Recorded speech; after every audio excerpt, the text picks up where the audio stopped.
My deaf girlfriend got a hearing assist dog, but the dog keeps alerting her to sounds that aren't there. My girlfriend Anaya had to wait nearly a year before finally getting matched with an energetic black lab named Trixie, but there were problems with our specially trained hearing dog from the get-go. How a hearing assist dog is supposed to work. Someone knocks at the front door and the dog informs the owner, in this case my girlfriend Anaya, by nudging her wet nose into her owner's leg. "What?" Anaya asks, spreading her hands. "Where?" Then the clever dog leads her to the source of the sound. Properly trained, a good hearing dog can alert its owner to the microwave, oven timer, doorbell, smoke alarm, any sound she's trained to recognize. Trixie, the black lab, we were assured, was one of the brightest dogs to ever come out of her training program. But she was a little too bright, because she developed an unusual habit, alerting to sounds before they happened. The first time I was sitting on the sofa typing on my laptop when Trixie's head came up. Ears perked, telltale signs of an impending alert. She raced over to Anaya, tail wagging, and nudged her, then led her to the front door. I frowned because I definitely didn't hear any knocking or the bell.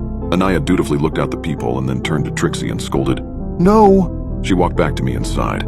"False alert, she gave me one this morning while you were in the shower too." False alerts can be a problem with hearing dogs, alerting to sounds that just aren't there, hoping to get treats. But Trixie just stood by the door and whined, stubbornly, as if insisting she was a good dog who'd done her job. I was about to suggest to Anaya we contact the assistance dog organization for advice when, ding dong, I almost jumped out of my seat. "There's someone at the door," I told Anaya. Trixie wagged her tail as we both hurried over, her tongue lolling in a puppy smile as we opened the door to find a UPS driver holding a package, and a FedEx notice on the door as well. After pulling the notice off the door, Anaya turned to me. "Gosh, maybe it wasn't a false alert this morning. Maybe she just alerted me too early, like now. She must have heard the package carrier's footsteps on the sidewalk," I guessed. I marveled at Trixie. "Man, she's got phenomenal hearing. Guess that's why they call them hearing dogs," joked Anaya. We gave Trixie her treat and told her, "Good girl," and she ran a few triumphant circles before fixing us again with that doggy smile. From then on, every alert came early. Some of them made sense with her insanely good hearing. Or, as in the case of the smoke alarm she alerted Anaya to a minute before it went off. Possibly it was due to her sensitive nose picking up the burning of the French toast. But the oven timer? How was she able to alert early to that? The phone ringing? Anaya seemed unconcerned. She simply declared that Trixie was a very special dog. But I found Trixie's early alerts to border on the uncanny.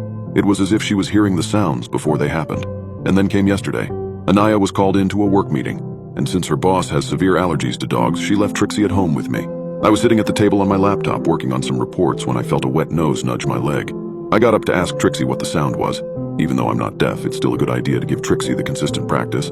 And she led me to the door where I stood, fully expecting to hear a knock or the bell in about a minute. Then Trixie growled.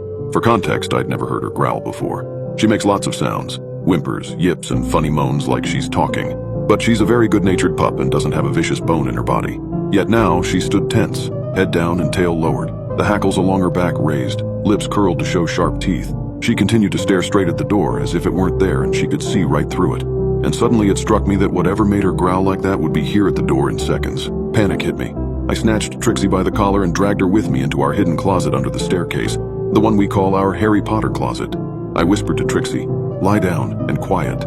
A soft growl continued to emanate from her, but I put my hand on her and she quieted until she was almost inaudible, though I could still feel the vibrating deep in her body. There was the jingle of keys in a lock and the front door opened. Footsteps. The cadence of those footsteps sounded like Anaya, but Trixie's low growl persisted. There was a small hole in the paneling of the stair closet and I tried to peep through it, but all I could make out was a vague figure in the front entryway. Then the figure moved. The footsteps went up the stairs, thump, thump, thump, thump, into our bedroom and the door closed. I heard the creak of the bed as Anaya, or someone else, laid down for a nap. My heart would not slow. Trixie was still growling. I heard her lick her lips in the dark. But why if it was Anaya? I sent a quick text. Me. "Hey, where are you? Anaya. Home, you." Relief flooded my system. I almost came out then, but Trixie's soft whine stopped me. So I looked at my phone and hit the call button. I just needed to see my girlfriend signing on a video call, or hear her voice. Upstairs, a merry jingle rang. Trixie jolted at the familiar ringtone. It was one of the sounds she was trained to alert to. Her nose dipped as if to nudge me, but then instead she licked her lips and stood still. For some reason she didn't want to alert. Why wasn't Anaya picking up? After the call went unanswered, I sat for a moment and then my phone vibrated with a text.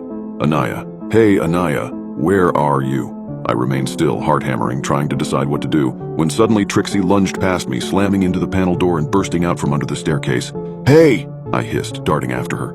But instead of running upstairs, Trixie ran straight to the front door. She scratched and pawed at the door as there came a knock, and a voice from outside called, "Hello? Rosie? I lost my purse. My phone and keys were in there. Can you open the... At the same time, just overheard the bed creaked as someone stood. Footsteps thumped rapidly across the floor. I yanked open the door and lunged out. Anaya stood startled on the front steps, and I snatched her hand, dragging her with me into a run. Trixie ran beside us. "What's going on?" cried Anaya. "There's someone in the house," I gasped as we pelted up the block. We didn't stop until we spotted a neighbor walking his dog. I fumbled with my phone and called the police and told them, frantic, out of breath, that someone was in our house. A stranger, with a key, in the upstairs bedroom. I signed as I spoke, and Anaya's eyes on me widened. Police arrived in a few minutes, but when we went back inside and searched upstairs and down, we found no trace of any intruder. Just Anaya's phone left by the bed. It had no one's fingerprints but her own, nor had we seen anyone leave the house after our escape. We're staying with my parents now. We're still not sure who was in the house. After the whole strange incident, we're not taking any chances by going back. To be honest, I haven't really fully processed it all yet. I still don't understand how Trixie does those early alerts either, but all that matters is that thank God nothing terrible happened that day. Or should I say thank dog? Hey.